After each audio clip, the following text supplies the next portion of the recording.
dan doa dipanjatkan untuk kebaikan Indonesia di masa depan. Di tahun ini, Saudara, Imlek memasuki tahun kuda api.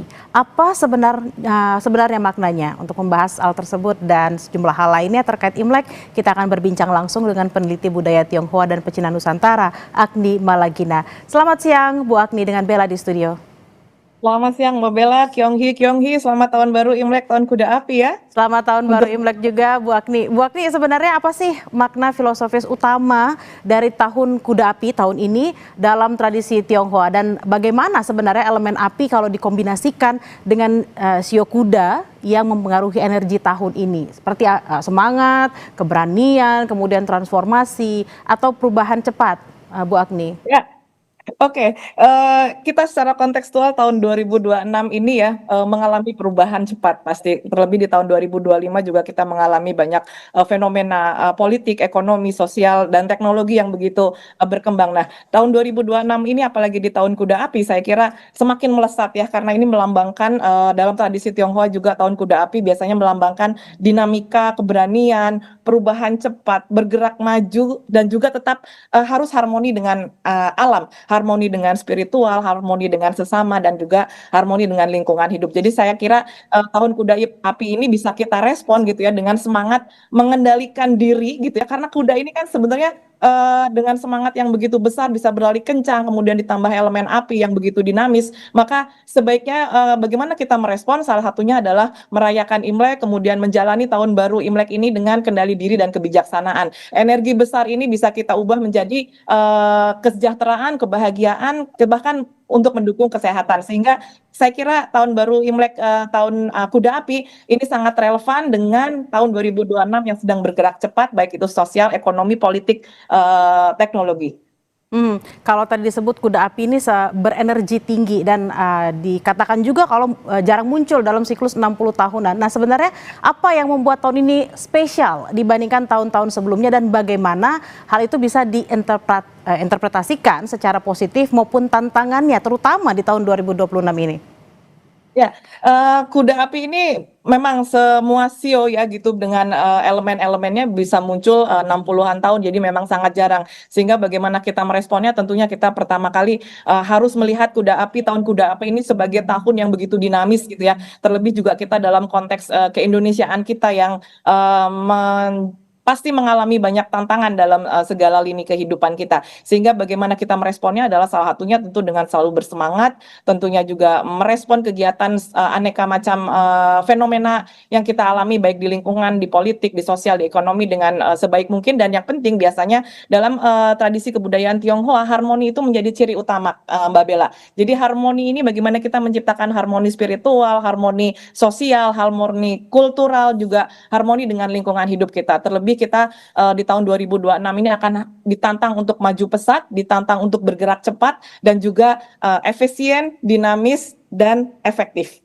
Memang kalau kita tadi simak bersama ya, ada beberapa umat yang berbincang dengan jurnalis Kompas TV, pasti doanya selalu sehat, damai, terutama damai juga untuk Indonesia. Nah, Bu Agni, sebenarnya perayaan Imlek di pecinan Nusantara misalnya ada di Glodok, ada di Lasem, di Bangka Belitung, Semarang, dan juga mungkin Pontianak. Dari daerah-daerah yang Anda teliti ini, ada perbedaan nggak sih sebenarnya dari perayaan-perayaan di Tiongkok daratan sana? Apakah memang ada adaptasi lokal yang unik, misalnya yang unik terkait sio kuda api seperti itu? Ya, kalau kita melihat, perayaan tahun baru Imlek ya di Tiongkok dengan di, Indonesia, Nusantara misalnya.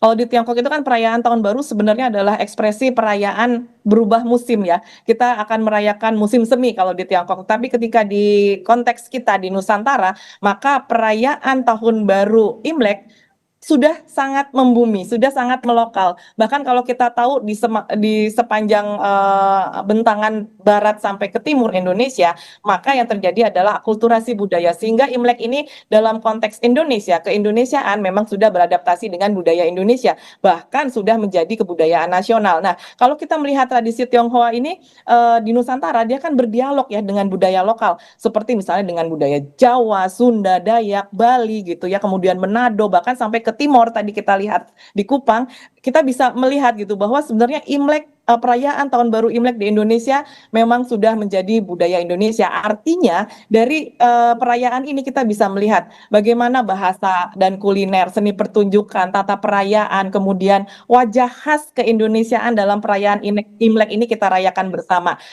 Termasuk kalau kita lihat di mall ya gitu, walaupun dengan lampion merah dan lain-lain, tapi tetap masih ada perayaan-perayaan yang menggambarkan dia bagian dari kebudayaan yang berakulturasi, penggunaan kebaya encim dan kain batik, kemudian makanan lontong cap gomeh yang hanya ada di Indonesia saya kira, sehingga hal ini menyampaikan pesan sebenarnya perayaan Imlek kita adalah perayaan keberagaman. Kita saling merayakan, bangsa Indo saling merayakan, sehingga Imlek juga menjadi ruang temu budaya yang memperkuat semangat Bhinneka Tunggal Ika.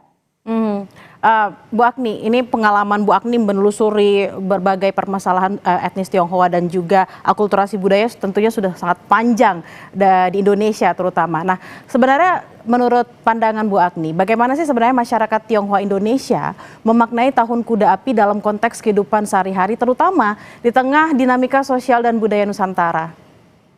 Ya, saya kira pertanyaan ini juga relevan untuk kita semua ya, tidak hanya untuk kelompok masyarakat etnis Tionghoa, bahwa sebenarnya dalam konteks tahun 2026 ini kehidupan berbangsa dan bernegara di Indonesia, maka nilai-nilai Tahun Baru Imlek perayaannya ini bisa kita komparasikan dengan refleksi dan keseimbangan. Ketika kita dalam tekanan modernitas, digitalisasi, begitu perkembangan teknologi yang begitu cepat, maka refleksi dan keseimbangan untuk menciptakan harmoni ini sangat penting. Kemudian juga soal resilience dan ketahanan komunitas, saya kira ya, bahwa perubahan yang cepat, Tahun Kuda Api, ini membutuhkan ketahanan atau mindset bagaimana kita survive, bagaimana kita tetap membuat lingkungan hidup kita, lingkungan berbudaya kita, lingkungan bersosialisasi kita untuk tetap harmoni dan tetap relevan dengan mengikuti modernitas, kemudian mengikuti perkembangan zaman dan fenomena yang ada di tahun 2026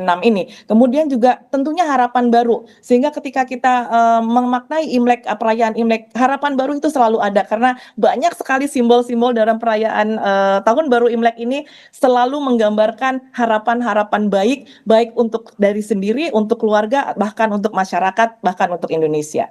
Bu Agni, yang juga kadang menjadi pertanyaan orang awam misalnya, sebenarnya bagaimana sih sejarah penanggalan Kongzili, karena kan kita menyebutnya Tahun Baru Imlek 2577 Kongzili. Nah, sebenarnya sejarah penanggalan Kongzili ini bagaimana, kemudian yang mencapai 2577 di tahun ini ya, apa cerminan perjalanan budaya Tionghoa di Nusantara, dan apakah ada cerita menarik dari pecinan tertentu terkait perayaan Imlek di masa lalu?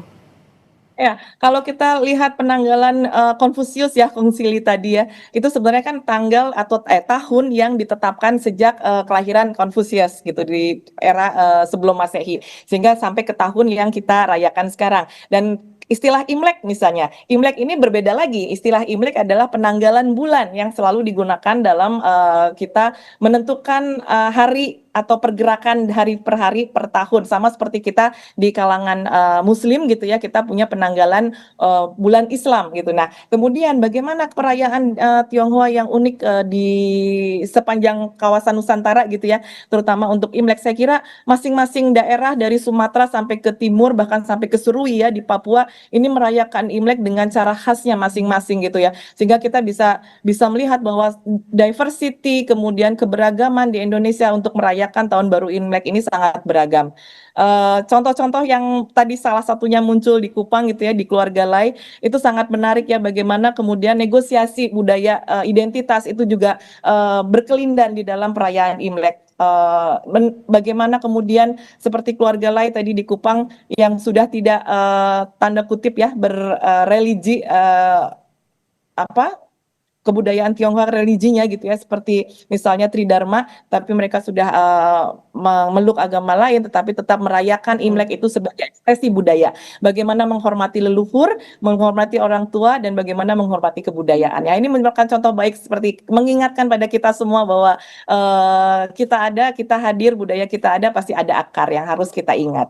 Terakhir Bu Agni, ini mungkin tidak hanya untuk masyarakat Tionghoa yang saat ini sedang berimlek, tapi juga masyarakat kita pada umumnya. Ini kita tahu masyarakatnya multikultural di Indonesia. Bagaimana Tahun Kuda Api ini bisa jadi momentum untuk memperkuat persatuan, toleransi, dan kolaborasi antar etnis, terutama setelah pengalaman sejarah diskriminasi terhadap komunitas Tionghoa?